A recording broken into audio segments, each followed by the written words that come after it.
Selamat mendengarkan. Sepanjang hari ini suasana hati Erlan benar-benar buruk bak awan mendung.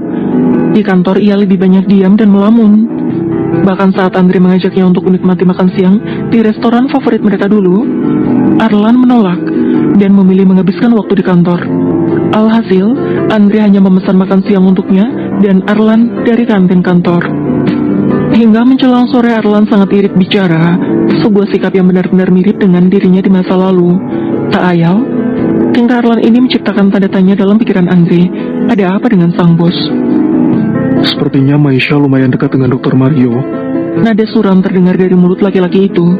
Andre yang masih disibukkan dengan pekerjaan, sejenak mengalihkan perhatian dari layar laptop. Maisha dan Mario memang sudah berteman sejak masa kuliah. Bukankah kemarin aku sudah bilang?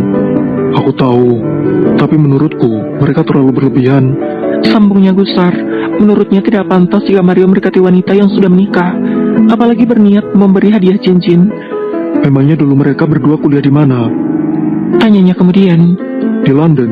Sudut mata Erlan menyipit penuh selidik. Pikirannya langsung menebak-nebak bagaimana kehidupan Maisha bersama Mario selama beberapa tahun di negara yang sama dan jauh dari keluarga. Memikirkan apakah selama beberapa tahun itu tidak pernah ada cinta di antara mereka. Selama di London mereka tinggal di mana? Erlan hendak menggali lebih dalam. Sepertinya Andre mengetahui banyak hal di masa lalu yang menghilang dari memorinya. Di apartemen lah. Jawab Andre santai, tanpa melihat lagi reaksi sang bos, karena fokusnya kini masih tertuju pada layar laptop. Mereka satu apartemen juga. Nada keberatan mulai terdengar. Iya, hanya beda lantai saja. Maisha di lantai 11 dan Mario di lantai 10. Mereka tinggal di apartemen itu karena paling dekat dari kampus. Sontak Erlan mengendurkan dasi yang melilit kerah kemeja. Ia merasa tercekik. Dadanya sesak seolah pasokan oksigen yang tersedia di bumi tak cukup baginya untuk bernapas. Ia merasa tekanan darahnya naik secara tiba-tiba. Ternyata sedekat itu. Naik tangga satu kali sudah sampai. Sebelah alis Andre terangkat tipis bersamaan dengan seringnya di sudut bibirnya. Ia pasti sudah menyemburkan tawa jika tidak mengingat suasana hati Erlan sedang buruk. Lebih dekat kamu lah. Maksudnya? Tanya Erlan sedikit bingung. Kamu memaksa pemilik apartemen tepat di sebelah Maisha untuk menjual unitnya. Dulu kamu sampai nekat menyusul ke London hanya untuk mengawasi Maisha. Perkataan Andre membuat sepasang bola mata Erlan membulat penuh.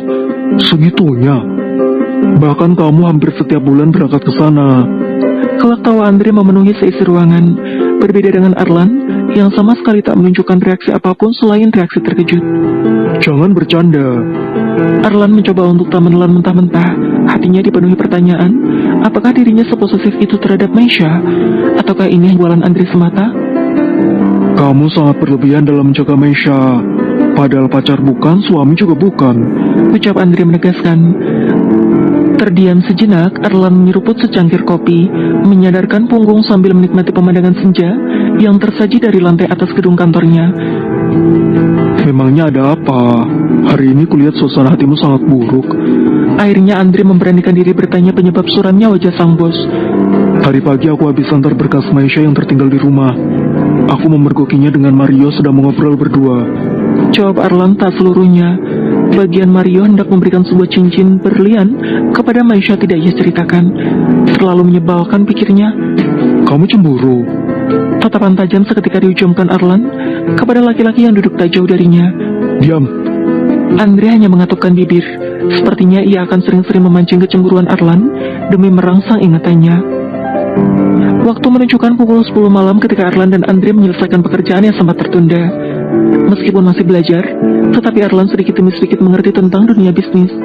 Karena Andre benar-benar memberi penjelasan secara detail. Erlan yang di masa lalu memang bertangan dingin pun sangat cepat tanggap. Baru saja keduanya akan meninggalkan ruangan kantor, sudah terdengar deringan ponsel Erlan mengeluarkan benda pipi itu dari saku blazer. Tertera nama Laura pada layar. Erlan mendesahkan napas panjang, merasa sangat malas. Kamu di mana, Mas? Pertanyaan itu menjadi sambutan pertama sesaat setelah panggilan terhubung. Masih di kantor, baru mau pulang. Jawabnya singkat.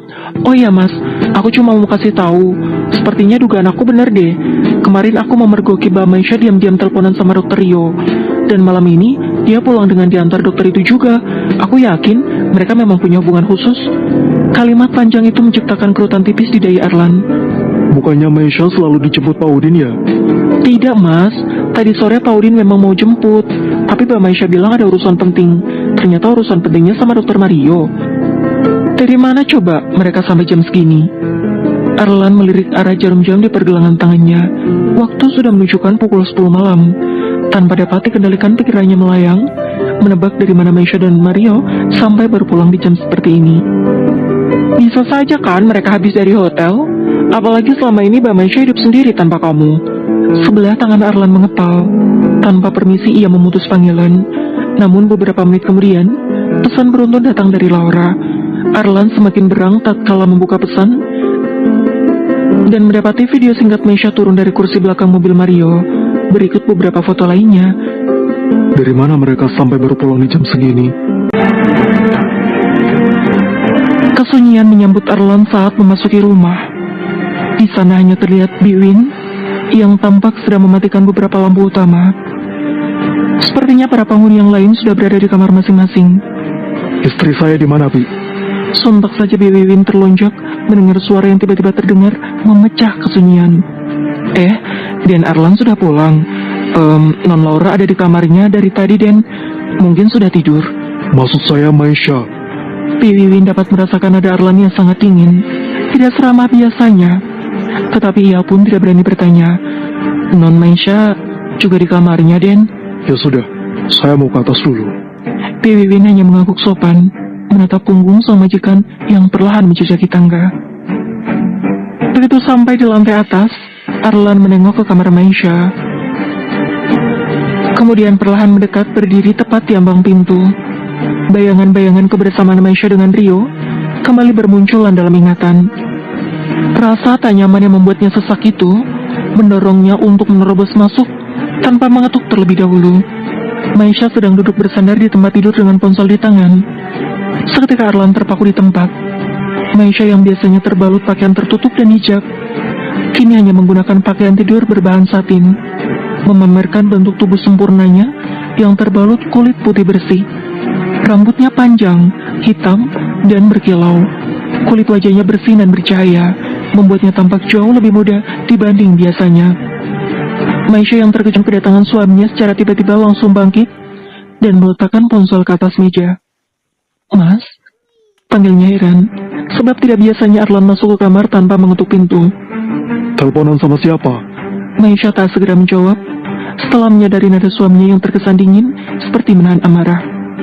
Tangannya terkepal, rahangnya mengetat, dan tatapannya tajam menghujam.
Jangan, Mas. Lirih Maisha berusaha menjauhkan Arlan dengan sisa tenaga, meskipun sadar sepenuhnya bahwa Arlan memiliki hak sebagai suami. Tetapi bagi Maisha bukan dengan paksaan seperti sekarang, bahkan mereka belum pernah melakukan sebelumnya. Arlan terdiam menatap wanita di bawah kuasanya. Rintihan dan air mata yang mengalir dari sepasang bola mata Maisha membuat hatinya bagai tersayat. Arlan mendesis. Detik itu juga ia merasakan denyutan hebat di kepala. Kepingan-kepingan masa lalu mulai menghantam pikirannya bertubi-tubi. Saya terima nikah dan kawinnya Maisha Alifa Adikusuma binti Alana Adikusuma dengan mahar uang tunai sebesar 99.000 rial dan cincin berlian 3 karat tunai karena Allah. Lelaki itu memejamkan mata. Semakin lama denyutan di kepala semakin menyiksa. Potongan suara yang begitu lantang mengucap sebuah janji terus berdengung di telinga.